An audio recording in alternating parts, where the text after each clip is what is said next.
Hospital लेके गए हैं, वो जगह वैसे का वैसे खुला हुआ है। शव को रख के हम लोग इस तरीके से करेंगे भाई, शव को जितना जल्दी हो सके उसका अंतिम संस्कार हो वो करेंगे सर, बॉडी आने में समय है, आप उसको बुलाइए, हमसे बात करवाइए, है ना। कल से कोई अभी तक ठेकेदार का पता नहीं है, आप लोग के प्रशासन को जानकारी नहीं। वो पूरा पानी में करंट फैला हुआ था। इस घटना का मैं जिम्मेदार मैं ठेकेदार को मानता हूँ और वहाँ जो काम कर रहे हैं वो जो मजदूर, गरीब मजदूर के घर में ये घटना हुई है करके सब शांत बैठे हैं, सुन के भी शांत बैठे हैं। उनका जो लापरवाही का वजह से जो इतना बड़ा नुकसान हुआ हमारे परिवार का, वो उसका मुआवजा दिया जाए उनको। छोटी बच्ची है, भाई है 22 साल का, गुड़िया है 9th क्लास में है। जो हमारी बुआ है वो मानसिक रूप से थोड़ा सा अस्थिर है। स्पर्श मल्टी स्पेशलिटी हॉस्पिटल बेहतरीन कार्डियोलॉजी की सुविधा, एक्सपर्ट डॉक्टर के साथ ही दे रहा है एम्बुलेंस के लिए टोल फ्री नंबर की सुविधा 180030091616। स्पर्श मल्टी स्पेशलिटी हॉस्पिटल, एक एहसास अपनेपन का।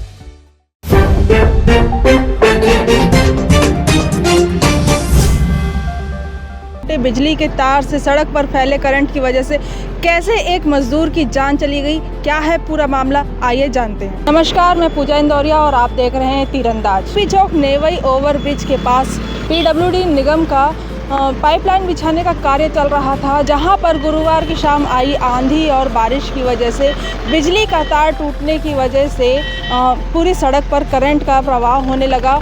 गुजर रहा एक मजदूर उस करंट की चपेट में आ जाता है, जिसके बाद आसपास के लोगों ने उन्हें तुरंत ही अस्पताल पहुंचाया, जहां डॉक्टरों ने उन्हें मृत घोषित कर दिया। जिसके बाद गुस्साए हुए परिवारजन और अन्य लोगों ने भी नेवई थाना आकर इस घटना के विरुद्ध अपना आक्रोश जताया और प्रदर्शन किया। साथ ही नेवई सड़क पर मृतक के शव को रखकर काफ़ी देर तक सभी गुस्साए हुए लोगों ने चक्का जाम भी किया, जिससे कि आम जनता भी इस चक्का जाम से प्रभावित रही। काफ़ी लोग परेशान रहे। गुस्साए लोगों का कहना है कि इस घटना की सुध लेने कोई भी विभाग का अधिकारी या कोई भी जिम्मेदार अधिकारी सामने नहीं आ रहा है। दिहाड़ी मजदूरी करने वाले एक मजदूर की जो मौत हुई है, वो उसका पूरा घटनाक्रम क्या है, उसकी मौत किस तरह से हो, इसमें किनकी लापरवाही ज़्यादा देखी जा रही है।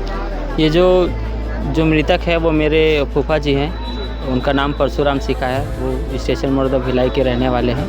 वो मजदूरी माली काम करके उनका रोज़गार चलता था। वो रोज़ाना की तरह अपने मजदूरी में गए हुए थे। शाम का लगभग 5 बजे के आसपास उस समय थोड़ा सा बारिश हुआ था और यहाँ PWD का पाइपिंग का काम चल रहा है ओवरब्रिज के पास में। वहाँ वायरिंग वगैरह जो काम के लिए वायरिंग लेके रोड के ऊपर से ही बिछाया गया था। तो वो शाम के समय वापस आ रहे थे ड्यूटी से, तो उसी बीच वो पूरा पानी में करंट फैला हुआ था। 2-3 लोगों को करंट लगा, वो लोग वहाँ से हट गए थे, पर जो मेरे फूफा जी हैं वो उससे नहीं निकल पाए और वहीं उनको करंट की वजह से वो नीचे गिर गए और उनको वहीं स्पॉट में डेथ हो गया। इस घटना का सूचना वहाँ जो लोग थे वो 112 को कॉल करके बताए। 112 के आने के बाद में पुलिस अधिकारी द्वारा वहाँ का जो करंट का जो सप्लाई था उसको कटवाया गया और वहाँ का करंट सप्लाई कटने के बाद में जो मेरे पिता है श्री नेरा कन्याल, वो उनको पुलिस अधिकारी के साथ में जिला अस्पताल लेके गए। वहाँ डॉक्टर के द्वारा उनको चेक करने के बाद ये घोषित किया गया कि वो उनका अभी सांस नहीं चल रहा, वो नहीं रहे करके, तो उनको PM के लिए रखा गया था। अभी PM से वो वापस आएंगे अभी। और इस घटना का मैं जिम्मेदार मैं ठेकेदार को मानता हूँ और वहाँ जो काम कर रहे हैं वो जो मजदूर, उनकी लापरवाही से मानता हूँ। और इस चीज़ का सब चीज़ का देख रेख उनको करना चाहिए था कि अगर कोई काम चल रहा है तो सेफ्टी पहले उनको ध्यान में रखना चाहिए था। और मैं चाहता हूँ कि उनका जो लापरवाही का वजह से जो इतना बड़ा नुकसान हुआ हमारे परिवार का, वो उसका मुआवजा दिया जाए उनको। छोटी बच्ची है, भाई है 22 साल का, गुड़िया है 9th क्लास में है। जो हमारी बुआ है वो मानसिक रूप से थोड़ा सा अस्थिर है और परिवार में जो आजीविका चलने का वही एक माध्यम थे।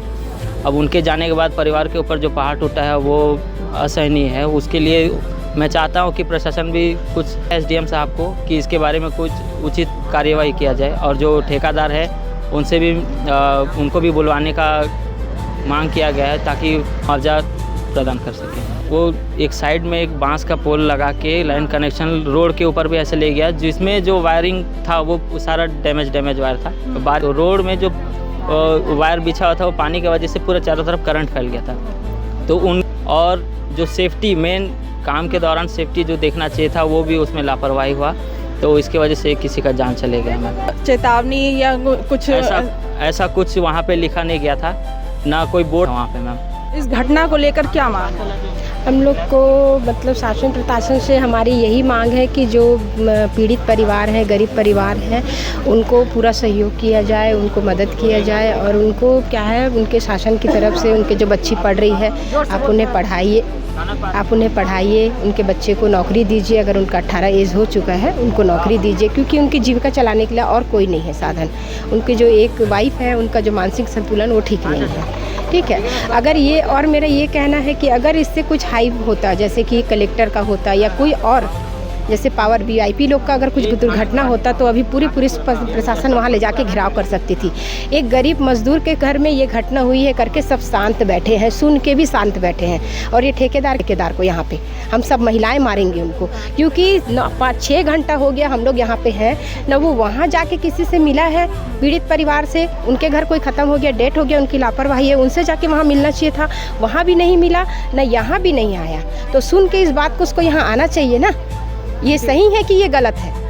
यहाँ पे आकर हाँ, मजदूर यहाँ के परिवार कुछ भी वालों हो, से मिलो, आप चोर की तरह क्यों भाग रहे हो? ये बहुत बड़ा वो गलत किया है, गलती से बढ़ के वो गलत काम किया है, इसलिए वो भाग रहा है। शासन प्रशासन इस मुद्दे में कोई रिएक्शन नहीं लेती है, तब आपका क्या कार्रवाई रहेगा? हम कलेक्टर ऑफिस में जाके घेराव करेंगे और डेड बॉडी का अंतिम संस्कार का नहीं करेंगे जब तक वो प्रशासन ये एक्शन नहीं लेती है। तब तक हम लाके यहीं रखेंगे डेड बॉडी को। बताया जा रहा है कि परमेश्वर सिम्हा अपने परिवार में इकलौते कमाऊ इंसान थे, जिसकी वजह से अब उनका परिवार आर्थिक रूप से असहाय हो गया है। परिवार के लोगों का कहना है कि शासन प्रशासन उन्हें मुआवजा दे, उनके परिवार में से किसी एक सदस्य को नौकरी भी प्रदान करे। अब सवाल ये उठता है कि जो लगातार प्रशासनिक जो कार्य चलते हैं उसमें जगह जगह कई जगह गड्ढे खोद के छोड़ दिए जाते हैं, कई जगह जो बिजली के तार है वो टूटे हुए पड़े रहते हैं या टूट के गिर जाते हैं, उसकी तरफ